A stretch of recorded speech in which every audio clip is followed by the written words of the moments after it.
তো আজি দেখা পাইছে আপোনালোকক পাঁচফোৰণ পেকেটিং কৰা দেখাম। এনেকৈ এটা কোম্পানী আপোনালোকে ছেটআপ কৰিব পাৰিব, বহুত কম খৰচতে হ'ব। তো আপোনালোকে লাষ্টলৈকে চাব, মই এই পেকেটিংটো কেনেকৈ কৰিছোঁ আপোনাক দেখাই আছোঁ।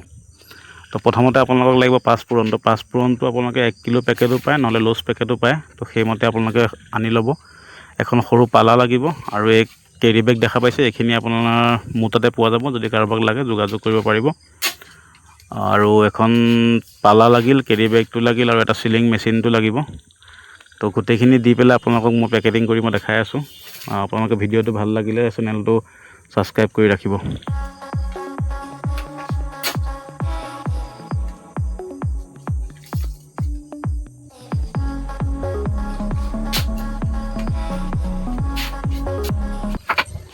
দেখা পাইছে ইয়াতে চিলিং মেচিনটো লাগিব। তো এটা চিলিং মেচিন লৈ ল'ব আৰু লগত পাঁচফোৰণটো এনেকৈ লৈ ল'ব, লৈ পেলাই নিজৰ হিচাপত ভৰাব। তো 1 কেজিত কিমান লয় আপুনি অনুমানটো কৰি ল'ব। তো লৈ পেলাই ভৰাব। মই 30 গ্ৰামকৈ দিছোঁ। তো আপোনালোকে এনেকৈ এটাত 5টাকৈ 20টা আৰু এটাত 4টা, 24টা টোটেল পেকেট ভৰাব লাগিব। তো আপোনালোকে এনেকৈ ভৰাব পাৰিব।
এতিয়া চাওক এইবিলাক হৈ গৈছে। তো এনেকৈ আপোনালোকে লৰিবিলাক বনাই ল'ব। তো এইখিনি হৈ গৈছে। এতিয়া আপোনালোকক লাগিব ষ্টিকাৰ। তো এনেকৈ পেজত গৈ পেলাই আপোনালোকে ষ্টিকাৰ বনাব পাৰে। আৰু ষ্টিকাৰবিলাকৰ খৰচ বেছি নপৰে, এইবিলাক পইচাত পৰিব, 30-40 পইচামান পৰিব এটা ষ্টিকাৰত। তো এনেকৈ কাৰ্ড বনাব পাৰে, কাৰ্ডটোৰ দাম 1 টকা 2 টকা পৰিব। তো পেজত আপোনালোকে সৰহকৈ বনাই ল'ব লাগিব। তো এইখিনি বস্তু বনাই লোৱাৰ পিছত ইয়াৰ লুকছটো আপোনাৰ দেখি ভাল লাগিব। চাওক মই আপোনালোকক দেখাই আছোঁ। ষ্টিকাৰখিনি আপোনালোকে সৰু সৰুকৈ কাটি ল'ব, এটা এটাকৈ এনেকৈ কেঁচি দি কাটি ল'ব। কাটি লৈ পেলাই আপোনালোকে পেকেটিঙত এটা ষ্টিকাৰ মাৰিব লাগিব। তো এইখিনি মাৰি পেলাই মই আপোনাক দেখাই আছোঁ, চাই থাকক।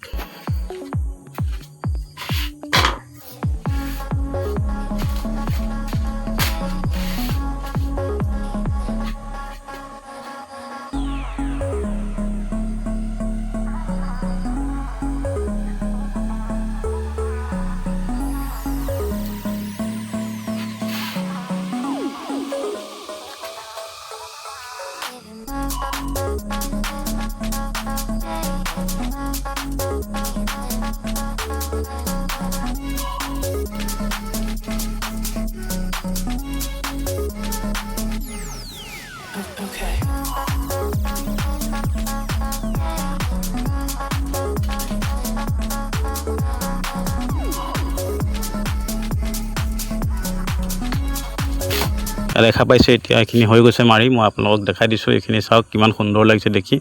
তো এতিয়া আপোনালোকৰ এইখিনি এনেকৈ ষ্টিকাৰ লগাই হ'ব। ষ্টিকাৰ লগাই অহাৰ পাছত এইখিনি কাৰ্ডখনত মাৰিব লাগিব। তো কাৰ্ডখনত আপোনালোকে ষ্টেবল কৰিব লাগিব। তো ষ্টেবল কৰিবৰ কাৰণে আপোনাক এতিয়া ডাঙৰ এটা ষ্টেবল লাগিব। তো সেইখিনি মই আপোনালোকক দেখাই দিম কেনেকৈ কৰিব পাৰে। তো ইয়াতে চাওক ডাঙৰ ষ্টেবলটো লৈছোঁ মই। তো ডাঙৰ ষ্টেবলটো হ'লে আপোনালোকৰ পিং মাৰিবলৈ সুবিধা হ'ব। তো চাই থাকক, সেইখিনি বস্তু মই কৰি দেখাই আছোঁ আপোনালোকক কেনেকৈ কৰিব পাৰে।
Okay.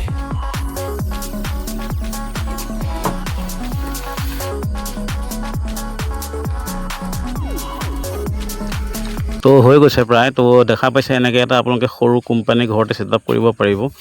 তো ফুটা এটা কৰি দিব লাগিব, কাটাৰডাল লাগিব, দোকানীয়ে বস্তুটো ওলমাই থ'ব পৰাকৈ সুবিধা কৰি দিব লাগিব। তো এনেকৈ আপোনালোকে এটা সৰু ইণ্ডাষ্ট্ৰি ঘৰতে তৈয়াৰ কৰিব পাৰিব। বেছি মানুহৰ প্ৰয়োজন নাই, 2টা মানুহে হ'লে হৈ যাব। তো এনেকৈ এটা কোম্পানী আপোনালোকে ঘৰত ছেটআপ কৰিব পাৰিব। তো এইটো প্ৰায় হৈ গৈছে। ইয়াতে এতিয়া কেৰি বেগত ভৰাব লাগিব তাক। তো এইখিনি চাই লওক, কেৰি বেগত কেনেকৈ ভৰাই দেখাই দিম। তো এটা সৰু কোম্পানী এনেকৈ মোৰ নামতে আছে চাওক, দেবু ইণ্ডাষ্ট্ৰি বুলি। তো এনেকৈ আপোনালোকে এটা কোম্পানী ছেটআপ কৰিব পাৰিব কম খৰচত। তো ইয়াৰ পিছত মই আৰু ভাল ভাল ভিডিঅ' দি থাকিম, আপোনালোকে চাই থাকিব।